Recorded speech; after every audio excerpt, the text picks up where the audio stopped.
Living wage is a designation by a third party. It's a campaign called the Living Wage for Families campaign. What they do is they look at your community, or in our case, we use the regional living wage, and they look at a family of 4 with 2 full-time earners and 2 children.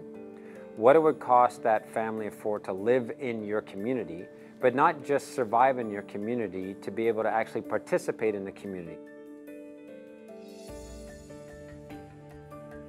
The number that we've used is the regional number, and predominantly looking at Prince George, but when it was calculated, there was a look at Quesnel as well, and the number seemed to make sense. Integris Credit Union is a living wage employer, so they're the ones that actually got the calculations done for that.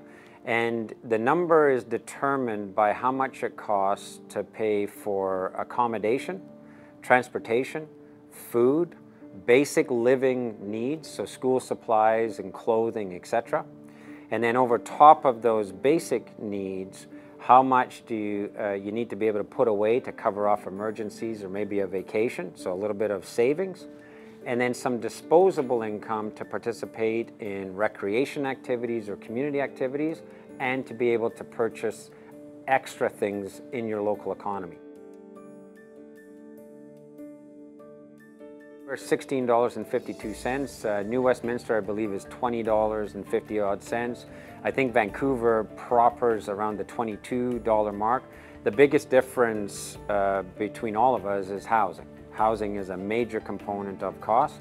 We have quite affordable housing here for people, so that's what brings us down, $4 below New West. We're only the second community in Canada that has gotten the living wage employer designation. New Westminster is the other one. But there are a number of communities. In fact, the City of Vancouver said that they were going to follow Quesnel's lead and look at instituting a living wage. For us as a council, we want our community to thrive through this transition period. We don't want to just survive it. But we also don't want our families who live here to just survive it either. So we wanted to begin a conversation of what it takes for people to earn to be able to live and participate in our community, and we needed to start with ourselves. The living wage designation is the City of Quesnel as an employer. So it's not for the City of Quesnel, all employers, so it's not for the community. It's for the corporate entity, which is the City of Quesnel. So it's all of our union employees who make above the living wage already under their collective agreement. It's for contractors and subcontractors who have long-term or large contracts with the city. So the ones that would be impacted directly in a beneficial way are some contractors that have contracts with the city who pay some of their workers below the living wage. That just means when their contract is up, some of them are up in 2017, they renegotiate with us, they get paid more by us to bring all of their workers up to the living wage standard.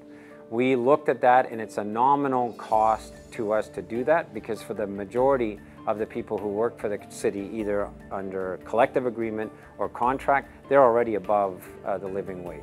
It does not apply to the private sector, small businesses, etc. We haven't said in order to run a business in Quesnel, you have to pay people a living wage. We don't have the right to do that. It's just people who work for the city under contract or under a wage.